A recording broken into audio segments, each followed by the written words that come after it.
महाराष्ट्राच्या राजकारणात आज असा एक राजकीय स्फोट झाला आहे ज्यामुळे अनेक मोठ्या नेत्यांच्या कपाळावर आठ्या पडल्या आहेत। एक असं नाव ज्याने गेल्या काही वर्षात गरिबांच्या प्रश्नांसाठी आवाज उठवला, शेतकऱ्यांच्या पाठीशी खंबीरपणे उभं राहिलं, तरुणांना नवीन दिशा दिली आणि समाजसेवेच्या जोरावर लाखो लोकांच्या मनावर राज्य केलं। ते नाव म्हणजे रविराज साबळे पाटील। गावागावात लोकांच्या अडचणी सोडवणारा नेता, रात्री अपरात्री सामान्य माणसासाठी धावून जाणारा चेहरा, शेतकऱ्यांच्या प्रश्नांवर प्रशासनाला धारेवर धरणारा लढवय्या आवाज। याच कामामुळे आज रविराज साबळे पाटील हे नाव फक्त एका तालुक्यापुरतं मर्यादित राहिलेलं नाही, तर संपूर्ण महाराष्ट्रात चर्चेचा विषय बनलाय। सर्वात मोठी गोष्ट म्हणजे आजचा तरुण वर्ग मोठ्या प्रमाणावर त्यांच्या पाठीशी उभा राहताना दिसत आहे। राजकीय विश्लेषक सांगत आहेत जवळपास 70% तरुणांमध्ये त्यांचा प्रभाव झपाट्याने वाढतो। गेल्या अनेक महिन्यांपासून एकच चर्चा सुरू, रविराज साबळे पाटील कोणत्या पक्षाचा? काही लोकांना वाटत होतं ते काँग्रेसमध्ये प्रवेश करतील, काहींना खात्री होती ते राष्ट्रवादी सोबत जाणार, तर काही जण म्हणत होते भाजपमध्ये त्यांची एंट्री जवळपास निश्चित आहे। पण रविराज साबळे पाटील यांनी असा निर्णय घेतला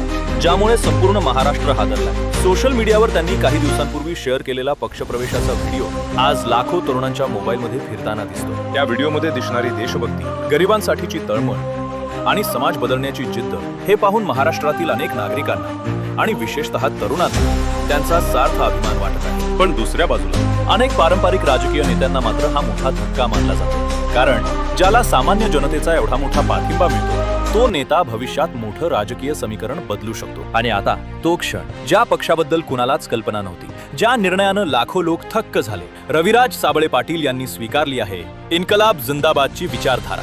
वीर शहीद भगतसिंग, सुखदेव आणि राजगुरू यांच्या देशभक्तीच्या विचारांनी प्रेरित मार्ग। आणि आता देशहित, मानवता आणि राष्ट्रप्रेम या तिन्ही गोष्टींची सांगड घालत रविराज साबळे पाटील यांनी आज तरुणांसमोर एक नवी दिशा ठेवली आहे, अशी दिशा ज्याचा अभिमान प्रत्येक देशप्रेमी माणसाला वाटेल। महाराष्ट्राच्या राजकारणात उदयाला येत आहे का नवं वादळ? तरुणांचा चेहरा बनत आहेत का रविराज साबळे पाटील? हे येणारा काळच ठरवेल। पण आज सोशल मीडियापासून गावाच्या चौकापर्यंत फक्त एकाच नावाची चर्चा आहे, रविराज साबळे पाटील। तर मित्रांनो, महाराष्ट्राच्या राजकारणात सुरू झालेलं हे नवं वादळ नेमकं कुठपर्यंत जाणार? रविराज साबळे पाटील यांचा हा निर्णय फक्त एका पक्षप्रवेशापुरता मर्यादित राहणार की येणाऱ्या काळात महाराष्ट्राच्या राजकीय इतिहासाला नवं वळण देणार? गरिबांसाठी लढणारा चेहरा, शेतकऱ्यांसाठी आवाज उठवणारा नेता आणि तरुणांच्या हृदयात जागा निर्माण करणारा एक नाव आज लाखो लोकांच्या चर्चेचा विषय बनलाय। आणि म्हणूनच राजकीय वर्तुळात आता फक्त एकच चर्चा, रविराज साबळे पाटील। अशाच राजकीय घडामोडी, ब्रेकिंग अपडेट्स आणि महाराष्ट्रातील प्रत्येक मोठ्या बातमीसाठी पाहत रहा न्यूज प्रवाह मराठी, सत्याचा प्रवाह, जनतेचा